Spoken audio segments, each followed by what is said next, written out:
Buenas tardes, mi nombre es Alberto Tlalapango Rosete, mi número de matrícula es CTM080614. Este es el proyecto integrador del curso Métodos Alternos de Solución de Controversias y estoy cursando la carrera de Derecho. A continuación responderé las siguientes preguntas planteadas en este video. Menciona las diferencias entre el sistema acusatorio y el sistema inquisitivo. Esos sistemas se diferencian por las siguientes características. El proceso en el sistema acusatorio se justifica en un proceso competitivo entre la defensa y la acusación, mientras que por otra parte el sistema inquisitivo se basa en una investigación oficial para determinar la verdad.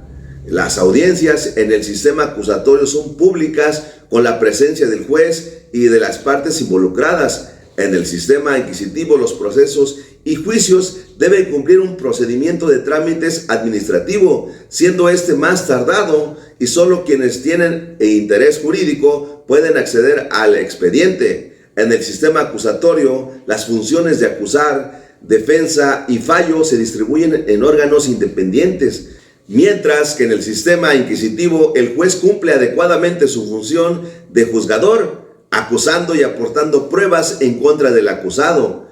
Y por último, el sistema acusatorio se guía por principios como la publicidad, la contradicción, la concentración, la continuidad y la inmediación. Por otro lado, el sistema inquisitivo, el juez y el Ministerio Público tienen un exceso de funciones. Su comunicación es por escrito, el acusado es componente principal, entre otras. Explica cuáles fueron las nuevas normativas que se agregaron a partir de la reforma constitucional en 2008 y la implementación del nuevo sistema de justicia penal en México. Algunas de ellas son las siguientes: medio escrito contra oralidad. Uno de los cambios en el sistema fue en la parte de la oralidad. Previamente predominaba el recurso escrito, generando carpetas y expedientes muy amplios. Actualmente, el artículo 44 del Código Nacional de Procedimientos Penales decreta que las audiencias y los procesos en general se realizan de manera oral y por otra parte los escritos se usarán únicamente para dejar constancia o como material de apoyo durante las audiencias. Objeto del Código Nacional de Procedimientos Penales. Aquí el aspecto que aporta el sistema de justicia a través del Código Nacional de Procedimientos Penales se basa en el propósito por el cual fue creado, puesto que en el sistema anterior no se determina un objeto claro y detallado, ya que solo se concentra en castigar la conducta del infractor. Actualmente el artículo 2 del Código Nacional de Procedimientos Penales indica que su objetivo es que las investigaciones se realicen con la finalidad de esclarecer los hechos, así como proteger al inocente, procurar que el culpable no quede exento y reparar el daño a la víctima por medio de una ampliación de sus derechos, así como los del imputado. Definición de flagrancia.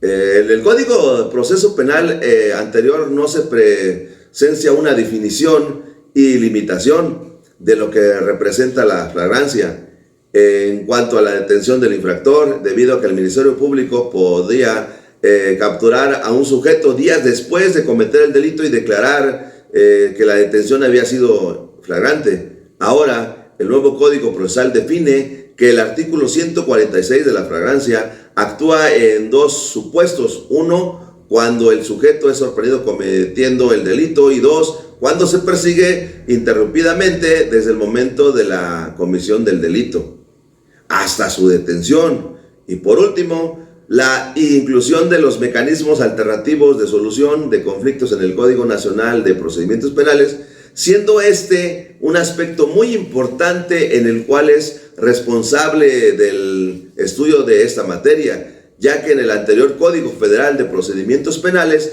no se tomaban en cuenta las salidas alternas para que el imputado resolviera el problema con la víctima y el Estado. Por otra parte, el artículo 184 del Código Nacional de Procedimientos Penales rectifica esta deficiencia al decretar los medios de determinación anticipada del juicio mediamente salidas alternas, siendo esto de los acuerdos reparatorios y la suspensión condicional del proceso.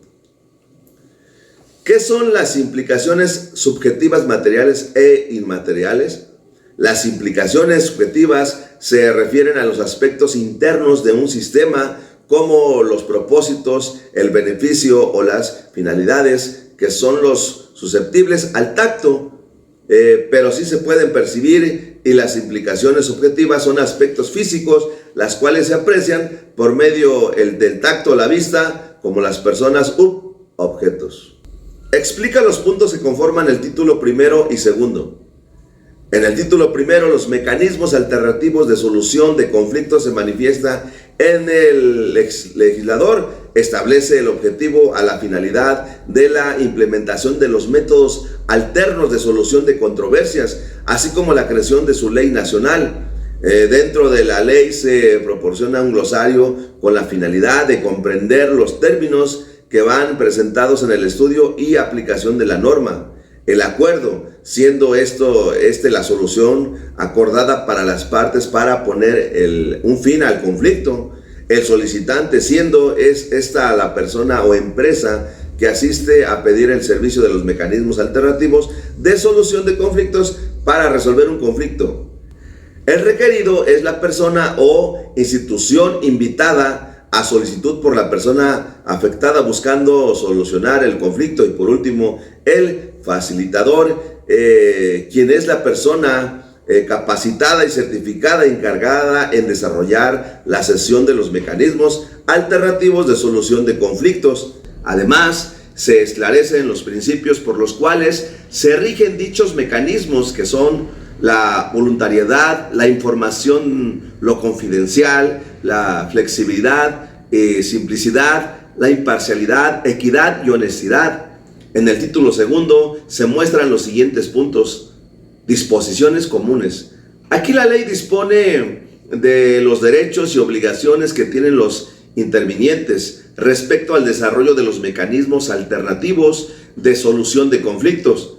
También se define el procedimiento para solicitar la aplicación de un mecanismo alternativo frente al órgano especializado en esta materia o derivado de un juicio oral por medio del Ministerio Público. Una vez ejecutado el proceso, el órgano se encargará de continuar con lo solicitado. Mediación.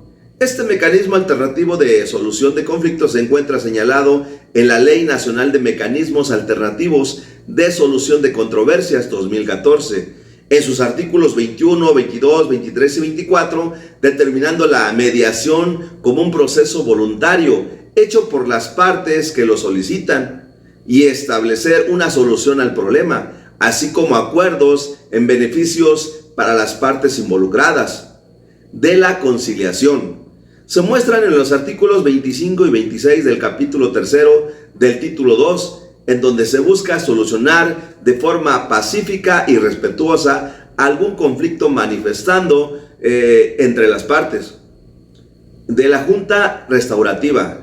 En ella se atienden los conflictos vinculados con los delitos o conductas que ocasionen un daño o lesión en los derechos de la víctima o una afectación a la comunidad y los miembros de esta. Y por último, reglas generales de los mecanismos alternos, referidos en el artículo 30 al 32, estableciéndose las disposiciones relacionadas con la sustitución del mecanismo empleado por otro que se adecue mejor a las necesidades del conflicto. ¿Qué son los facilitadores? Se refiere a las personas encargadas de guiar las sesiones de los métodos alternativos de solución de controversias. ¿Cuáles son las obligaciones que debe cumplir un facilitador? Sus obligaciones se encuentran señaladas en el artículo 51, siendo las siguientes: cumplir con la certificación y capacitación establecida en la ley, así como 180 horas de capacitación y exámenes con calificación mayor a 80, respetar a las partes y sus derechos, no hablarles con malas palabras o con sarcasmo, ser congruente, transparente y profesional con su actuar para mantener los principios de los mecanismos establecidos en la ley, no hablar de respeto y ser quien agrede a las partes, vigilar que no se afecten los derechos de terceros, de menores ni de la comunidad, no actuar como testigo, abogado o representante de los asuntos relativos a los mecanismos. No dar opiniones sobre algún hecho parecido o similar que haya presenciado. Abstenerse de conocer un caso cuando tenga algún interés con alguna de las partes. Solicitar a los intervinientes la información que considere necesaria para cumplir con su función, origen del conflicto, duración y relación entre las partes. Explicar de forma clara los alcances del mecanismo seleccionado y verificar de que los hayan atendido. Revisar que los intervinientes participan de forma libre y voluntaria. Cuestionarlos sobre si acuden por su voluntad o son obligados a ir. Asegurarse de que los acuerdos alcanzados por las partes sean legales y viables y mantener lo confidencial de la información a la cual tenga acceso con motivo de la sesión. Gracias.